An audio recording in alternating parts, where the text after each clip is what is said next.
शिव छत्रपती महाराजांच्या पदस्पर्शाने पावन झालेल्या या पवित्र सुपा परगणा भूमीत शाहू फुले आंबेडकर यांच्या पवित्र स्मृतीस अभिवादन करते। आणि मला एक विचारायचंय, मतदार बंधू बहिणींनो, आज वातावरण कसं झालंय? कसं? थंडा थंडा कूल कूल। आज लोकसभेच्या बारामती लोकसभा संघाच्या प्रचार दौऱ्यानिमित्त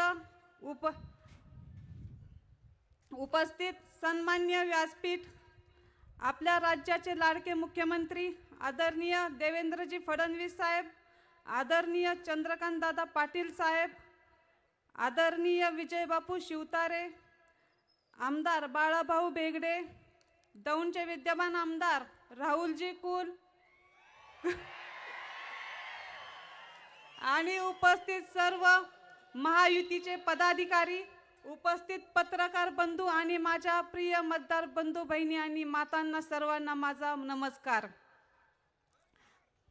माझी जन्मभूमी ही बारामती आहे आणि आता माझी कर्मभूमी देखील बारामती लोकसभा मतदारसंघच आहे। माझे लहानपण हे बारामतीत गेलंय आणि शिक्षण देखील बारामतीतच झालंय, त्यामुळे बारामती तालुका मी लहानपणापासून पाहत आले आहे। हा तालुका पाहत असताना हा तालुक्याचा जो विकास आहे तो फक्त बारामती शहरापुरताच मर्यादित झालेला आहे। याचा विचार करताना बारामती तालुक्यातील जी दुसरी गावे आहेत तिथं बिलकुल विकास झालेला नाही।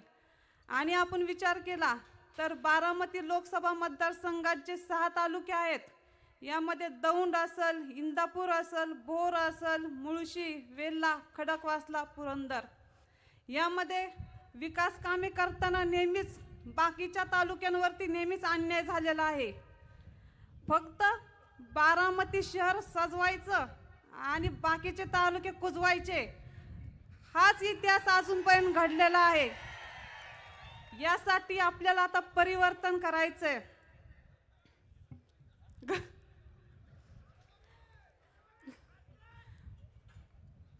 म्हणून आता आपल्याला परिवर्तन करायचंय आणि हे परिवर्तन होणार आहे। त्यासाठी सर्वांच्या आशीर्वादाची गरज आहे, सर्वांच्या योगदानाची गरज आहे।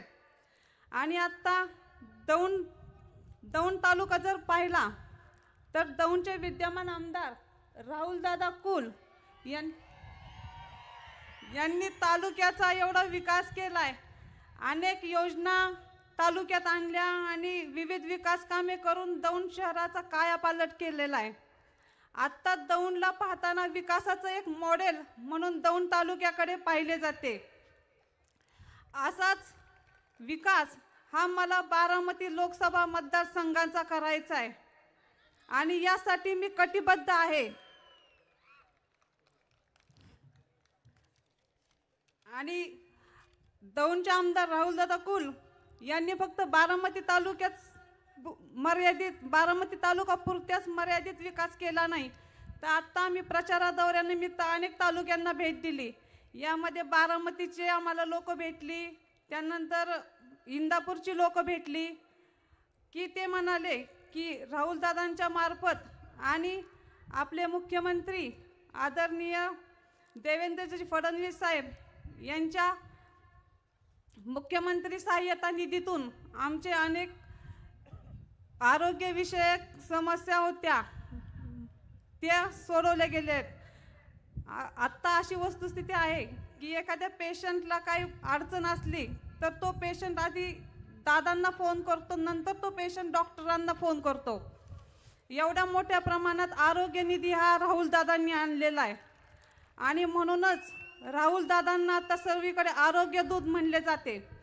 तर एवढंच नाही, तर सुप्यापासून एक 10-12 किलोमीटरवरती चोपडच गाव आहे, तिथे एका मंदिराचा जीर्णोद्धार करायचा होता, पण येथील कुठल्या स्थानिक नेत्यांनी तिथे काहीच मदत केली नाही। त्या ठिकाणी आम्ही आदरणीय महादेवजी जानकर साहेब यांच्या माध्यमातून तिथे स्थानिक निधीतून त्या मंदिराला 10 लाख रुपये मंजूर केले आणि त्या मंदिराचा आता जीर्णोद्धार झालेला आहे।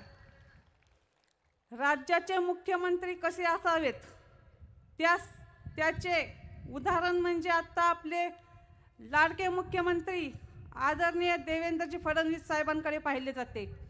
यांनी राज्यात अनेक विविध विकास योजना आणल्या आणि महाराष्ट्र राज्य विकास कामांच्या बाबतीत सर्व महाराष्ट्राचा विकासाचा कायापालट करून खऱ्या अर्थाने महाराष्ट्र राज्य जर कोणी सुजलाम सुफलाम केला असेल तर तो म्हणजे आपल्या आदरणीय देवेंद्रजी फडणवीस साहेबांनीच।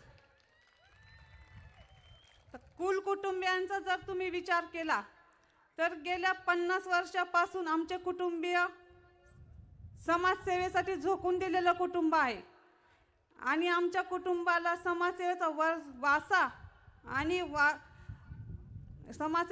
आणि वारसात आमच्या पाठीशी आहे। आणि आता जर दौंडचे विद्यमान आमदारांचं काम देखील आमच्या पाठीशी आहे। हे काम पाहूनच महायुतीने मला ही उमेदवारी दिली आहे, त्याबद्दल मी सर्व महायुतीच्या पदाधिकाऱ्यांचे आभार मानते। आणि जी संधी तुम्ही मला दिली आहे त्या संधीचं मी सोनं निश्चितच करेल, त्यासाठी मी कटिबद्ध आहे। हा माझा आज तुम्हाला शब्द आहे।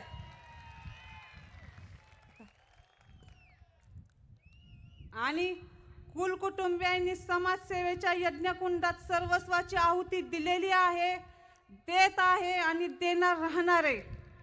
येत्या 23 तारखेला होणाऱ्या मतदाना दिवशी कमळ या चिन्हापुढील बटन दाबून आपल्याला आपल्या महायुतीच्या सर्वच उमेदवारांना विजयी करायचे।